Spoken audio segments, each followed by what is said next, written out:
வண்ணத்தமிழ் நேயர்களுக்கு இனிய வணக்கம். திரை விமர்சனம் நிகழ்ச்சியில் இன்று நாம் பார்க்க இருக்கின்ற படம் அஜித்குமார் நடிப்பில் ஆதிக் ரவிச்சந்திரன் இயக்கத்தில் வெளிவந்திருக்கக்கூடிய குட் பேட் அண்ட் அக்லி அப்படிங்கிற படம். பொதுவாக இந்த மாதிரி மெகாஸ்டார் படங்களுக்கு போகும்போது நம்ம ஒரு மனநிலையோட போகணும்.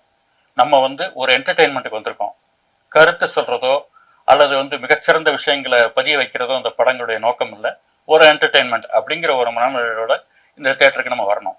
இந்த படத்துல கதை அப்படின்னு பார்த்தா, அஜித் ஒரு பெரிய ரவுடியா இருக்கார், ஒரு பெரிய கேங்ஸ்டர். அவருக்கு திரிஷாங்கிற ஒரு அழகான மனைவி, அவங்களுக்கு ஒரு குழந்தை பிறக்குது.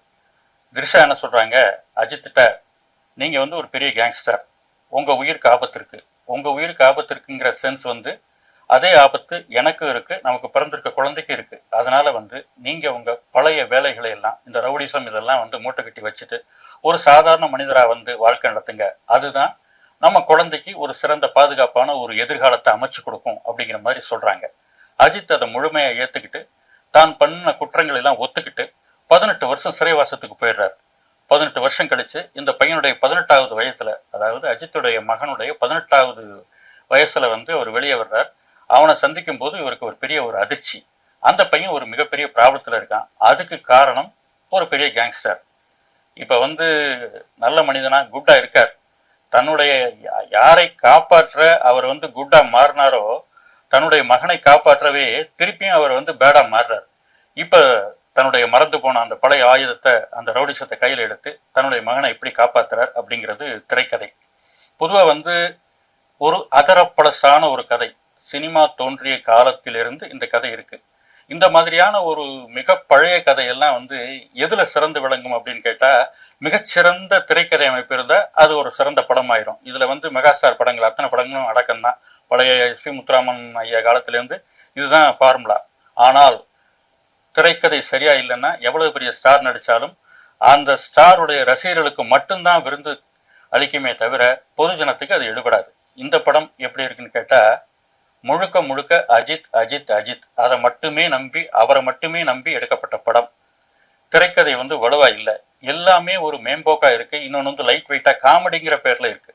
அதன் பிறகு பழைய பாடல்களை இப்ப இடையில ஒரு கலாச்சாரம் ரீமிக்ஸ் அப்படின்னு சொல்லிட்டு, என்ன ரீமிக்ஸ் கலாச்சாரத்தோட அடிப்படை நாதம்னு கேட்டாலே அது கற்பனை வறட்சியை தான் காட்டுது. அதாவது ஏற்கனவே வெற்றி பெற்ற குதிரை தோல்ல ஏறி இவங்க சவாரி பண்ற மாதிரியான ஒரு கணக்கு தான் அது. அதுதான் ரீமிக்ஸ். அந்த மாதிரி இந்த படத்துல ஒரு 4-5 பாட்டை ரீமிக்ஸ் பண்ணி வச்சிருக்காங்க. அதுவும் என்னன்னு கேட்டீங்கன்னா, பழைய சகலகலாவில் 1980களில் வந்த ஒரு படம். அதுல சூப்பர் ஹிட்டான இளமை இதோ இதோ அப்படிங்கிற ஒரு பாட்டு ஹாப்பி நியூ இயர் சாங். அது 1980 வந்தது. கிட்டத்தட்ட ஒரு 40 வருஷம் ஆச்சு.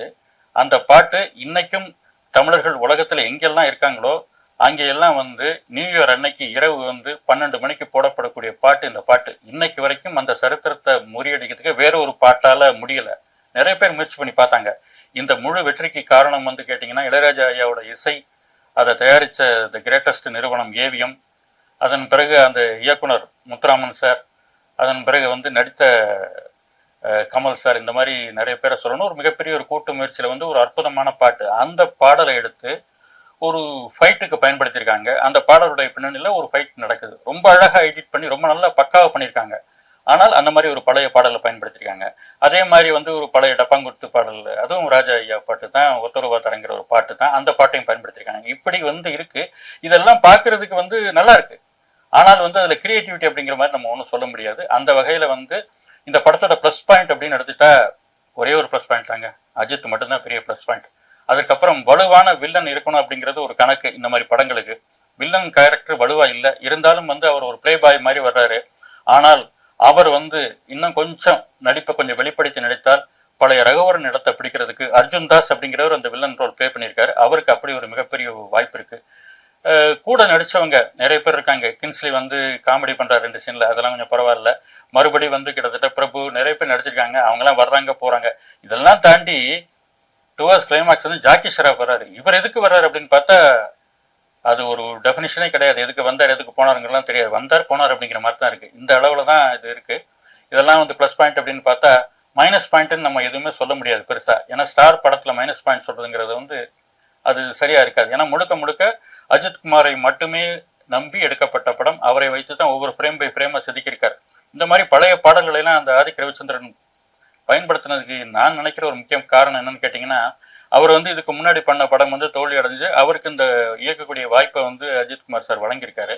இந்த படத்துல தான் ஜெயிப்பதை காட்டிலும் அஜித்குமார் சாரோட இந்த படம் ஜெயிக்கணுங்கிறதுக்காக அவர் என்னென்னவெல்லாம் பெஸ்ட் பார்ட், பழைய படமோ புது படமோ இதை பத்திலாம் ஒன்றும் இல்லை, கேட்கறதுக்கோ பார்க்கறதுக்கு நல்லா இருக்கணும், அதெல்லாம் எடுத்து வை, படம் ஜெயிக்கணும் அப்படிங்கிற ஒரு மோட்டிவேஷன் தான். ஏன்னு கேட்டா இங்க 200, 300, 400 கோடி ரூபாயில வியாபாரம் சினிமா அப்படிங்கிறது இன்னைக்கு தமிழ் சினிமா வியாபாரம், அதுவும் மெகாஸ்டார் படங்கள்.